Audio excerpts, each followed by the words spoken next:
지금으로부터 27년 전인데요. 1995년 1월 17일에 일어난 일본에서 있었던 고베 대지진에 대한 소식을 아마 한 번쯤은 들어보셨을 것으로 생각을 합니다. 일본은 이 지진으로 인해서요, 사망자 수가 6,434명, 부상자가 43,792명, 피해 규모는 10조엔, 오늘날로 환산을 해보니까 한 104조 원 정도의 심각한 피해, 대사고의 아픈 상처를 남겼습니다. 당시만 해도 강도 7.3을 버틸 수 있는 어떤 그 건물이나 구조물에 대한 준비가 없었기 때문에 이와 같은 큰 피해를 입었다라고 합니다. 그런데 지난 2013년 4월 13일에 이와 똑같은 지진이 있었는데요.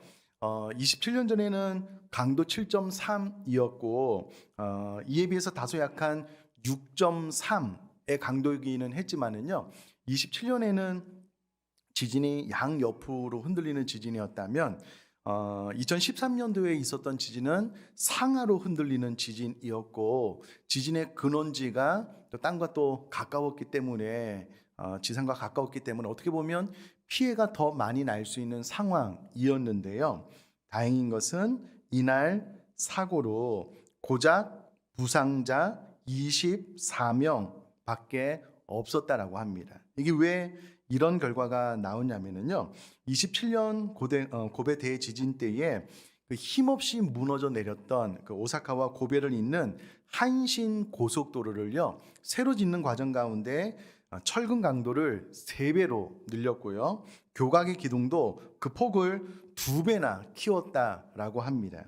27년 전에 이 나카타구의 목조 건물 약 한 90%가 파괴되어졌는데요. 그 이후로 최신식 주택으로 단단하게 바뀌어졌기 때문에 이와 같은 피해를 많이 줄일 수 있었다라고 합니다. 자, 그러면 지금 우리의 상황은 어떤가 질문을 던져 보면은요. 코로나 팬데믹이라는 엄청난 자연 재해로 인해서요. 이 한국에 있는 전 세계에 있는 신앙인들의 믿음이 뿌리채 흔들려서 무너져 내리는 것을, 또 이미 무너져 내린 것을 통계를 통해서 알 수가 있습니다. 얼마 전에 우리 교단이 속한 장로교 합부모의 총회장님에게 이제 소식을 전해들은 친구 목사가, 총회장님이 이런 이야기를 했다라고 저에게 소식을 전해 주더라고요. 이런 내용입니다. 재작년 코로나가 발생했을 때에, 그러니까 2020년이죠. 장로교 합동의 교회 중에 약 100교회가 문을 닫았다라고 합니다. 그런데 작년에는요, 1,500교회가 문을 닫았대요. 그리고 2년 동안 1,600교회 약 한 20%의 성도들이 교회를 떠났다라고 합니다. 코로나가 발생되고 나서 1년 동안은 교회들이 어떻게 버텨왔는데요.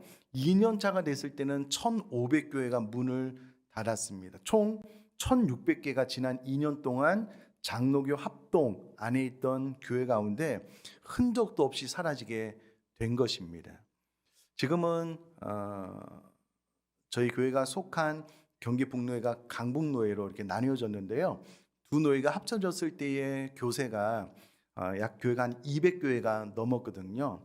경기북로회는 의정부, 양주, 동두천, 연천 이쪽 지역에 속해 있는 교회인데요. 한 200교회가 모여서 하나의 노회가 되었습니다. 그런데 1,600교회가 사라졌다라고 하는 것은, 여러분 의정부, 양주, 동두천, 연천이 얼마나 큰지 아셔요? 이 지역에 있는 하나의 노회가 아니라 전국적으로 보면은요, 8개의 노회가 사라진 거예요. 엄청난 숫자의 교회가 사라지게 된 것입니다. 이 추세대로 하자면 우리는 그 여파가 더 커질 수도 있다는 것은 너무나도 자명한 사실이지요. 자, 오늘 본문은 탕류라는 자연재해를 들어서요, 반석 위에 신앙의 견고한 집을 짓지 않으면 순간 무너져 내릴 수 있을 것에 대해서 교훈을 주고 있는데, 탕류가 자연재해잖아요. 지진도 자연재해입니다. 코로나 팬데믹도 자연재해입니다.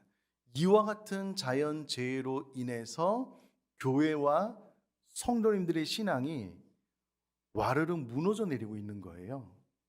지금.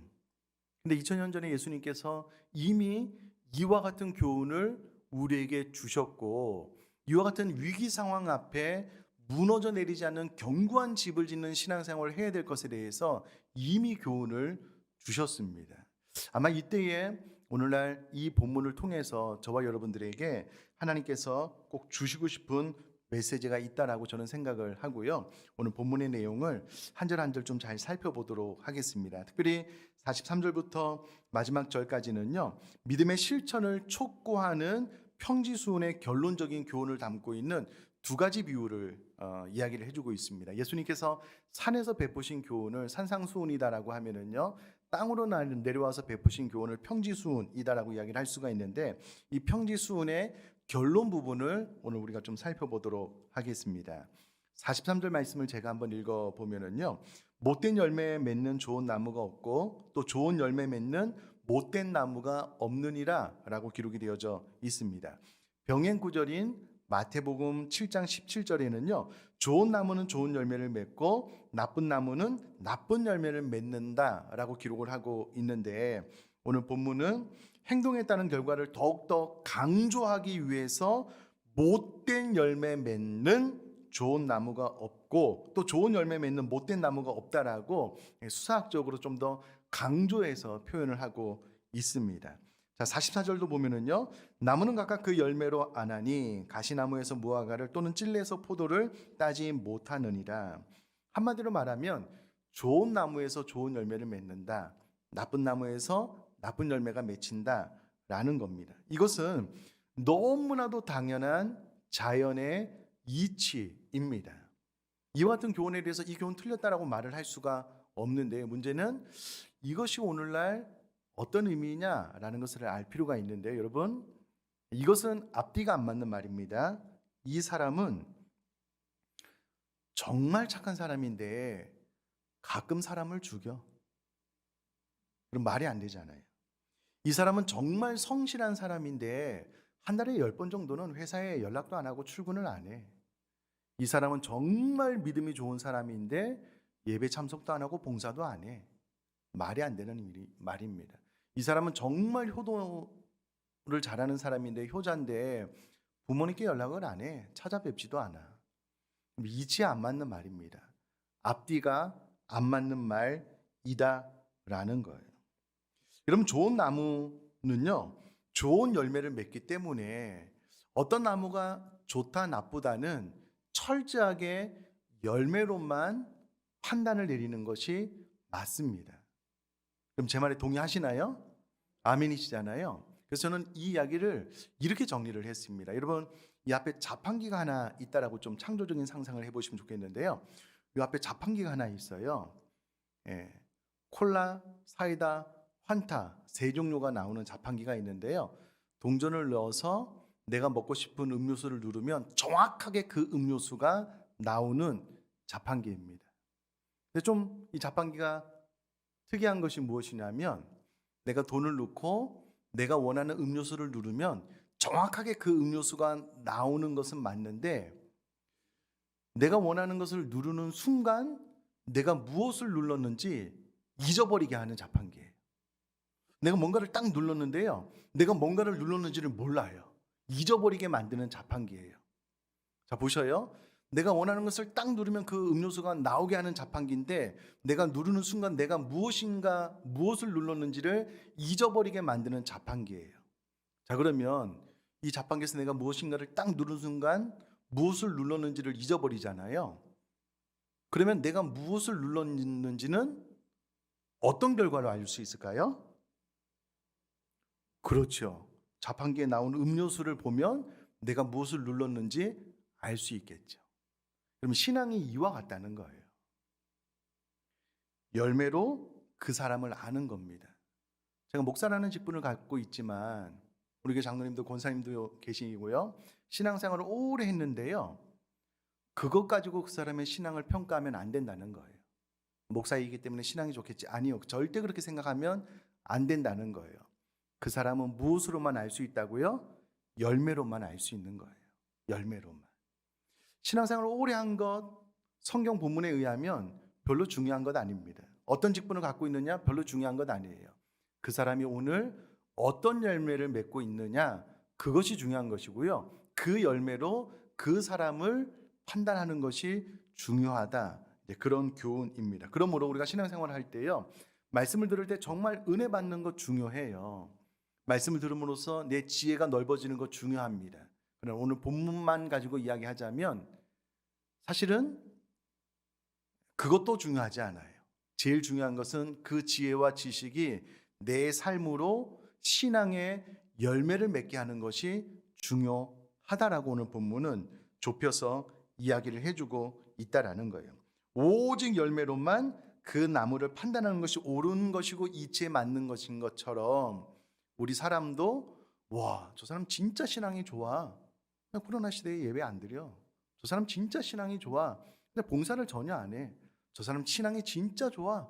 뭐 헌금 생활도 안 하고 뭐 딱히 뭐 어떻게 신앙생활 하는지 모르겠어. 근데 신앙이 되게 좋아. 이것은 틀린 말입니다. 전혀 앞뒤가 맞지 않는 말이다라는 거예요. 특별히 이 코로나 시대에 신앙의 뿌리째 흔들려서 교회를 떠나시는 분들은 믿음이 없는 분들이에요. 성경이 그것을 이야기를 해주고 있다라는 겁니다. 45절도 마찬가지입니다.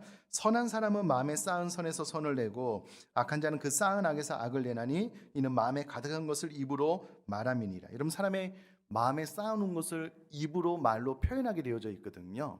내 언어 가운데 믿음과 신앙이 있으면 선을 내면 그 사람은 선한 사람이에요. 근데 뭔가 말을 하는데 자꾸 악한 것이 나와요. 믿음 없는 이야기가 자꾸 나와요. 그러면 악한 사람이고 믿음이 없는 사람이다 라고 성경은 이야기를 합니다. 계속해서 46절도 너희는 나를 불러 주여 주여 하면서도 어찌하여 내가 말하는 것을 행하지 아니하느냐. 46절부터 49절까지는요 평지설교의 마지막 비유, 또 결론적으로 순종을 촉구하는 내용을 담고 있는데요, 예수님께서 이렇게 이야기를 하는 거예요. 그럼 저를 한번 봐주시면, 야, 너네들이 나를 주여 주여 주인이다라는 말이거든요. 내 생명의 주인으로 부르면서 왜 내가 말하는 대로 삶을 살지 않느냐, 내가 말하는 대로 행하지 아니하느냐, 이게 참 이해가 안 된다. 나를 주여라고 부르지 말든가, 나를 주여라고 불렀으면 내가 가르친 대로 삶을 살아야 되는 것 아니냐, 이런 교훈입니다. 어떻게 너희는 나를 주여 주여 하면서도 어찌하여 내가 말하는 것을 행하지 아니하느냐, 이게 난 좀 이해가 안 된다. 너희들 왜 그렇게 신앙생활 하는지 모르겠다라고 말씀하고 있는 것이거든요. 자, 계속해서요 47절 말씀 보면 내게 나와 내 말을 듣고 행하는 자마다 누구와 같은 것은 너희에게 보이리라.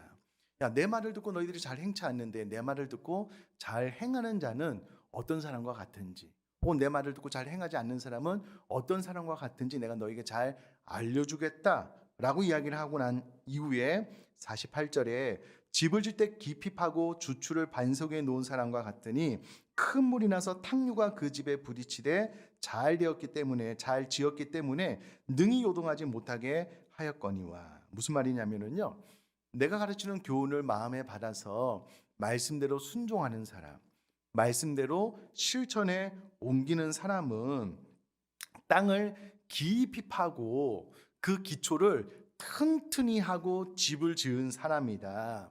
이런 사람은 순종과 내 말씀을 실천함을 통하여 기초를 튼튼히 하고 집을 견고하게 지었기 때문에 아무리 비가 많이 와서 탕류 막 흙탕물이 막 파도처럼 몰아쳐 집에 부딪혀도 집이 흔들리지 않고 무너져 내리지 않는다라고 이야기를 하고요. 마태복음의 표현에 의하면 이런 사람이 지혜로운 사람이다라는 말입니다. 반면 49절에 듣고 행하지 아니하는 자는 주초 없이 흙 위에 집 지은 사람과 같으니 탕류가 부딪힘에 집이 곧 무너져 파괴됨이 심하니라 하시니라. 말씀을 듣고 순종하지 않는 자, 실천에 옮기지 않는 사람은 집을 짓는데 흙에 모래 위에 집을 지었기 때문에 비가 많이 와서 탕류가 몰아치면 그 흙이 모래가 서서히 무너져 내려서 순간 집이 와르르르 무너져 내리게 된다. 마태복음에 의하면 이런 사람은 모래 위에 집을 지은 사람과 같다. 탕류와도 같은 자연재해에 집이 무너져 버릴 수밖에 없는 그런 안타까운 사람이다라고 이야기를 해주고 있습니다. 예수님께서는 이 비유를 통해서요, 말씀을 듣고 행하지 않는 자는 탕류로 상징되는 환난이 닥치는 날, 그 모든 환난을 견디지 못하고 시험이 몰아닥치는 날, 그 모든 시험을 견디지 못하고 한순간에 그의 믿음과 신앙이 와르르 무너져 내려서 결국은 멸망에 이르게 될 것이다라고 교훈을 해주고 있다라는 겁니다. 설교 서론으로 지진 이야기를 말씀을 드렸는데요. 여러분, 코로나 팬데믹이라는 자연재해를 통해서 장로교 합동에 지난 2년 동안 20%의 성도님들이 교회를 떠났습니다. 통합 측의 다음 세대는요 60%가 떠났대요. 그럼 심각한 일 아닙니까? 올해는 아마 더 많은 교회가 문을 닫을 수 있을 것 같은데 참 안타까운 현상이죠. 자, 그런데 여기서 더 충격적인 것이 무엇이냐면 오늘 본문에 예수님께서 말씀하시는 탕류는 어떤 종류의 시련인가? 그 파괴력, 그 힘, 그 영향력은 얼마나 강력한 것인가? 라고 질문을 던져보면요, 코로나 팬데믹은 될 것도 아니에요. 이거 아무것도 아닙니다. 예수님께서 말씀하신 탕류의 강도, 파괴력, 영향력은요, 코로나 팬데믹은 그냥 어린애 장난인 거예요. 아무것도 아닙니다. 여러분, 예수님 당시에 예수님은 말한 탕류는 코로나 팬데믹과 같은 작은 위협이 아니었습니다. 훨씬 더 강력한 것이었는데요, 그것은 그가 예수를 믿는다는 이유로 공동체에서 추방당하는 것이었습니다. 예수를 믿는다는 이유로 경제활동을 잘하지 못하는, 예수를 믿는다는 이유로 재산을 몰수당하는, 예수를 믿는다는 이유로 갖은 고문과 고통을 당하는 일이었고요, 예수를 믿는다는 이유로 순교당하는 일이었습니다. 오늘 본문에 나와 있는 예수님께서 말한 탕류는 이와 같은 종류의 위기, 위협입니다.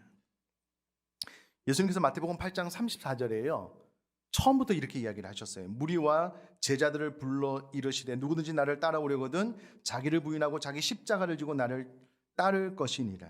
여러분, 주님을 믿고 따를 때요, 누구든지 나를 따라오려거든 자기를 부인하고 십자가를 지고 따를 것이다 라고 이야기를 했는데요, 우리는 2000년이 지난 오늘날 십자가 하면 그냥 목에 달린 이쁜 십자가, 교회에 달린 십자가를 생각을 하지만 이때 당시에는요 1년에 수천 명이 십자가에 달려 죽었거든요. 십자가를 지고 따라오라라는 예수님의 말을 딱 들을 때에 이 말을 들었던 이스라엘 백성들은요 그 십자가가 머릿속에 딱 그려졌어요. 너무나도 처참하게 죽어가는 그 십자가 위에 형벌이 딱 그려졌다고요. 예수님께서 너희들이 나를 따라오려거든 십자가를 지고 나를 따라와야 된다. 그와 같은 십자가의 처형까지도 생각하면서 나를 따라와야 된다. 처음부터 예수님께서 그렇게 도전을 하셨거든요. 자, 이와 같은 삶을 살았던 믿음의 사람들이 있습니다. 히브리서 11장을 믿음의 장이라고 하는데요, 히브리서 11장 35절로 38절 말씀 한번 읽어보겠습니다.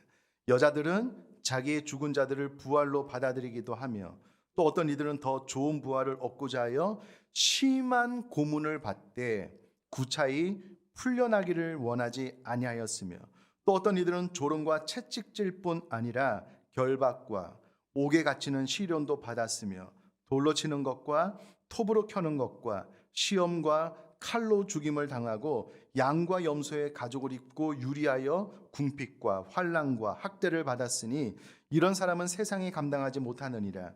그들이 광야와 산과 동굴과 토굴에 유리하였느니라. 예수님을 믿고 따름에 있어서요, 그들은 기꺼이 심한 고문을 감당해냈습니다. 예수 그리스도를 믿고 따름으로 따라오는 조롱과 채찍질, 옥에 갇히는 것, 돌에 맞아서 죽는 것, 통나무를 그 안을 비워서 사람을 넣고요 큰 톱으로 막 썰어서 죽였거든요. 톱으로 켜임을 당하는 것, 톱으로 여러분 사람이 두동강이 나는데 그 고통을 그대로 당하는 것, 양과 염소의 가죽을 입고 잡히면 죽으니까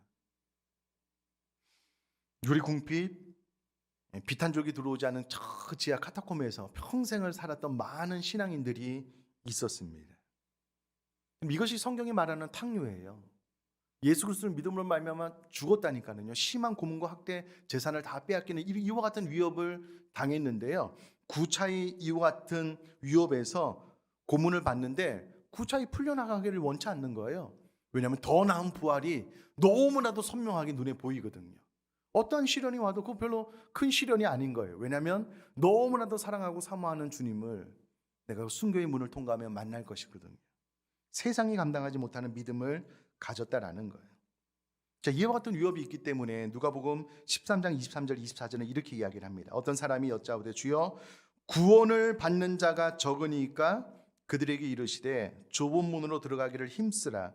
내가 너에게 이르노니 들어가기를 구하여도 못하는 자가 많으니라. 자, 이와 같은 신앙의 위협이 있기 때문에 좁은 문으로 들어가기를 힘쓰라는 거예요. 왜냐하면 다 사람들이 넓은 길로 편한 길로 가려고 하는데 그 끝은 멸망이라는 거예요.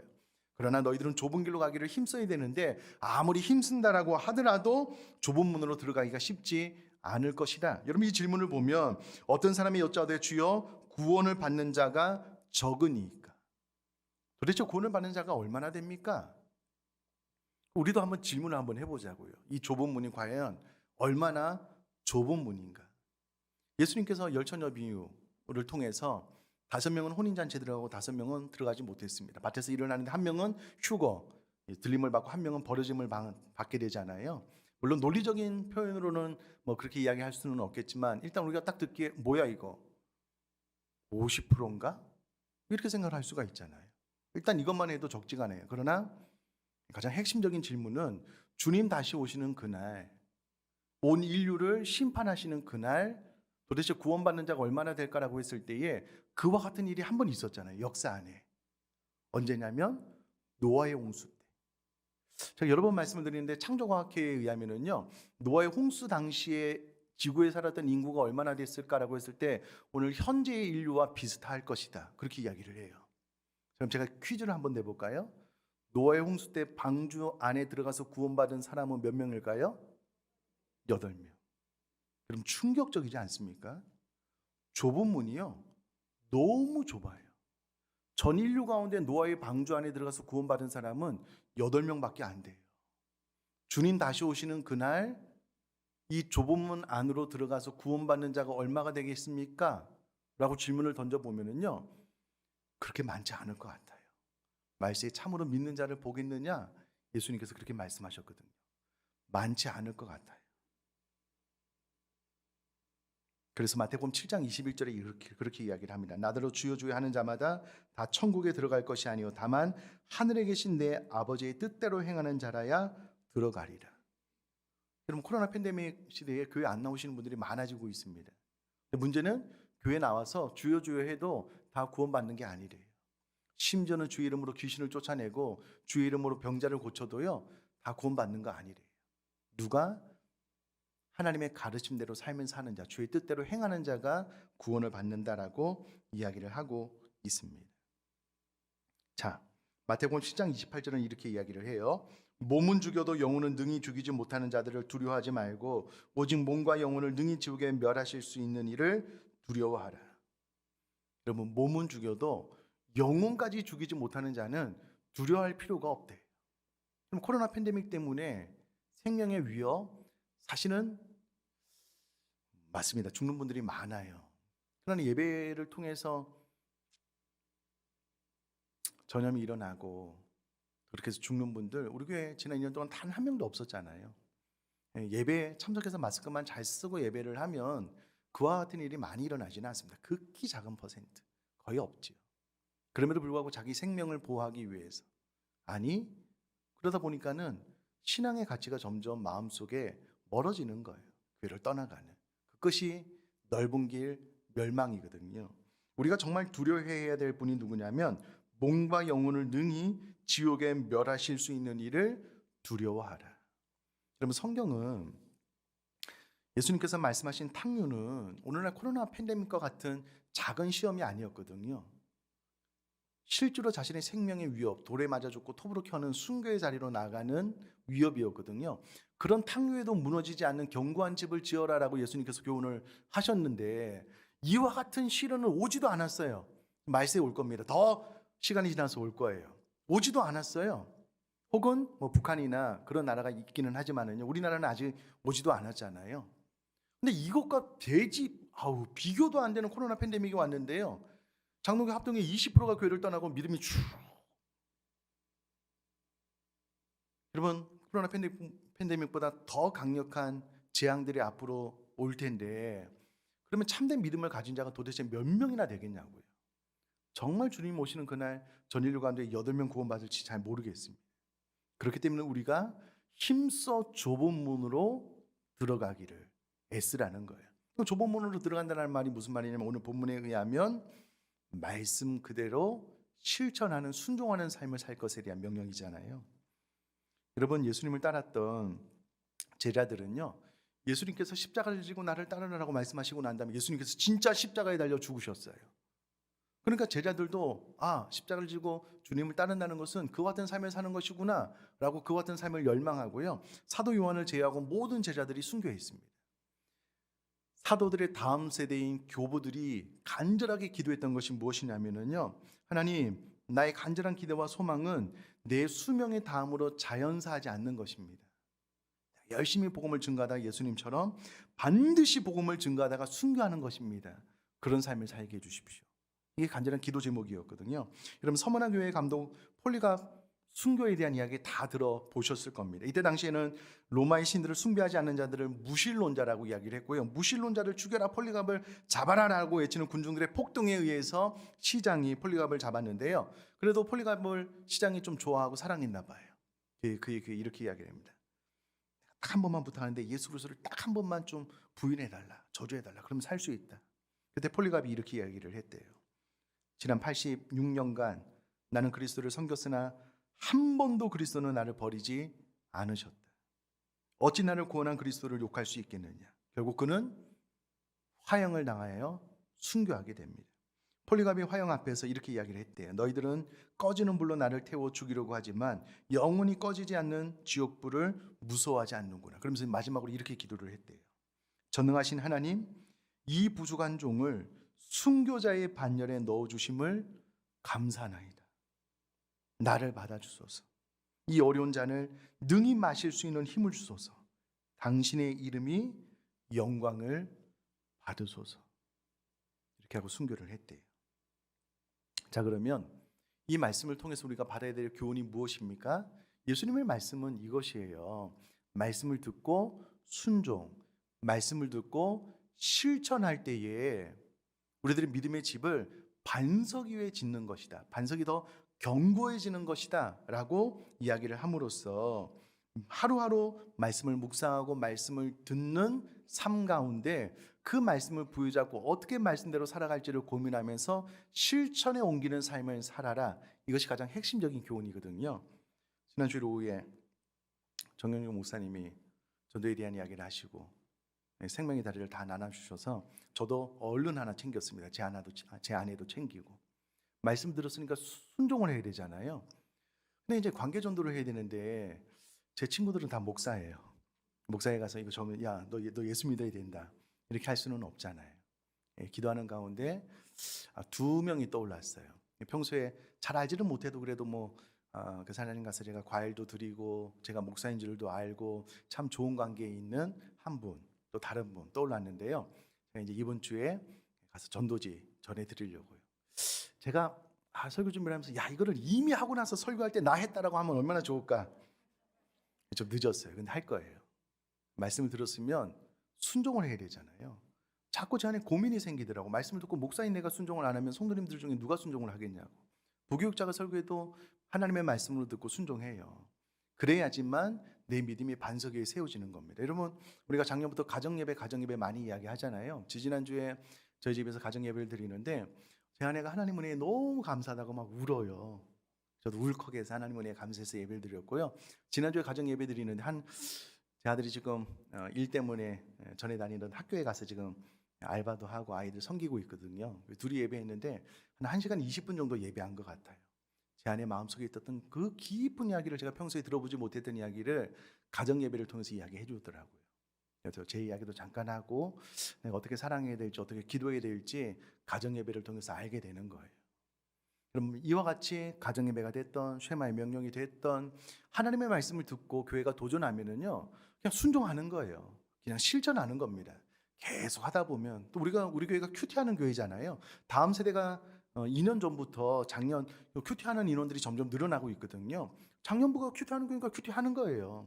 물론 힘들고 잘 안 될 때도 있어. 그러나 자꾸 하다 보면 어느 순간 하나님의 음성으로 딱 들려질 때가 있거든요. 감사하고 또 붙잡고 기도하고 하나님 앞에 매달리는 거예요.